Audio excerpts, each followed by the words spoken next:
কাজ করতে করতে ঘেমে গেলাম। দেখো গাইস কি ঘাম ঝরছে। ইউটিউবে বলো বা ফেসবুকে বলো, আমার নিজের কন্টেন্টগুলো তোমরা অনেক দেখছো, তাই আবারও চলে আসলাম নতুন একটা ব্লগ নিয়ে। এটা হচ্ছে 8ই মে 2025 বৃহস্পতিবারের ব্লগ। আজকে সকাল ওই 7:10-15 উঠেছিলাম। তারপর চা খেয়ে দেখি যে কাঁঠাল নেবার জন্য লোক এসেছে। দুদিন ধরেই লোক আসছে, তো বাবা আজকে বিক্রি করে দিল। আর এবার অনেক কাঁঠাল ধরেছে। পাশে আরেকটা গাছ ছিল, সেখানে ধরেনি অত। তারপর এর তো আমাদের কাজকর্ম শুরু হয়ে গেল। আমাদের বাড়িতে জল আসে ওই 9:30টার দিকে, তো জল চলে যায় আবার 10:15 চলে যায়। সেজন্য খুব তাড়াহুড়ো আমাদের লেগে যায় তখন কাজ করতে। তো আমি ওদিকে জল ভরে, আজকে যেহেতু বৃহস্পতিবার ছিল, সমস্ত বাড়িঘর মুছে নিয়েছিলাম। প্রথমে ঘরগুলো মুছে নিয়েছি, তারপর বারান্দাটা মুছে নিয়েছি। তারপর তো দেখলেই আজকে আবার ফ্রিজে ঢাকনা ঢুকনো বের করেছি, সেগুলো আবার পরিষ্কার করেছি। সকালে মা ঝাড়ু করেছিল, আমি আরেকবার ঘরটর মুছে তারপর আমিও উঠানটা ঝাড়ু করে নিচ্ছি, কারণ আরেকটু নোংরা হয়েছিল। আমাদের যেহেতু বাড়ির আশেপাশে প্রচুর গাছ আর জায়গাটা অনেকটা বড় চারিদিকে, তো সেসব করতে করতেই অনেকটা বেলা হয়ে যায়। তারপর এই যে আমি স্নান করে চলে আসলাম।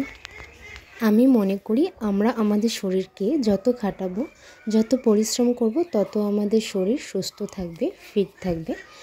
তো তারপর এই যে আমি ফুল তুলছি। আজকে আমার বাগানে অনেকগুলো ফুল ফুটেছে।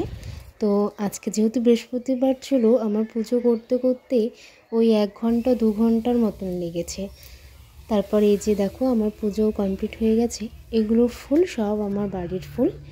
দেখো আজ অনেক দিন পরে ধূপধুনাও দেখিয়েছিলাম, কারণ সোমবার আর বৃহস্পতিবার চেষ্টা করি ধূপধুনা দিয়ে পুজো করার।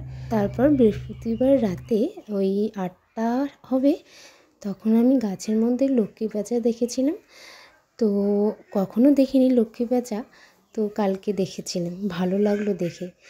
তারপর এই যে দেখো আমি পুজো করছি, আমার তুলসী তলাকে দেখিয়ে নিলাম। তারপর সমস্ত বাড়িতে আমি ধুনো গন্ধ ছড়িয়ে। আর আজকে যা গরম পড়েছিল, 2 দিন ধরে খুবই গরম পড়ছে। তার মধ্যে আবার শাড়ি পরেছি, ওই পুজো দেওয়ার সময় শাড়িটা পরে থাকি, আবার কিছুক্ষণ পরে খুলে ফেলি, নর্মাল ড্রেস পরে থাকি। আর সোমবার আর তোমার বৃহস্পতিবার চেষ্টা করি শাড়িটা পরার। তারপর এইদিকে চলে গেলাম বেলতলাতে। আর আমি মনে করি বাড়িতে পুজো আর্চা করলে, ধূপধুনা দেখালে বাড়ির যে যত দোষ দোষী আছে সব কেটে যায়। তো যেহেতু তারপর তো দেখলেই যে আমি ফ্রিজ ধুয়েছিলাম, পরিষ্কার করেছিলাম। তো তারপর ফ্রিজে তোমার কাপড় বসালাম, ডিপ ফ্রিজে জল রাখলাম। আর এই আচারটা আমাকে এক কাকু দিয়েছিল, একটা কাকু, এবার যেহেতু বানাইনি, তো আচারটাও ফ্রিজে রেখে দিলাম। তারপর দুপুরের খাবার নিয়েও বসে গেলাম। আজকে সিম্পলি রান্না ছিল ঢ্যাঁড়সের চচ্চড়ি আমাদের জমির, তার সাথে ছিল ডালের বড়া। আজকে খেতে খেতে অনেকটা দেরি হয়ে গিয়েছিল, কারণ তখন 2টা বাজে। আর সকালে তো ওই চিড়া মুড়ি খেয়েছিলাম।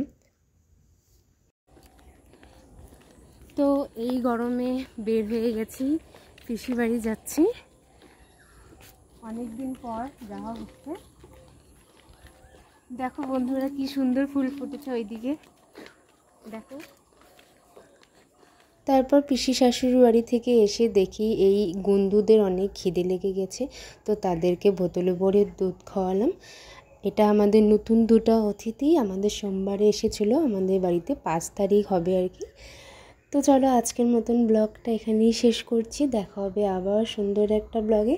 সবাই অনেক ভালো থেকো, সুস্থ থেকো, সবাইকে টাটা।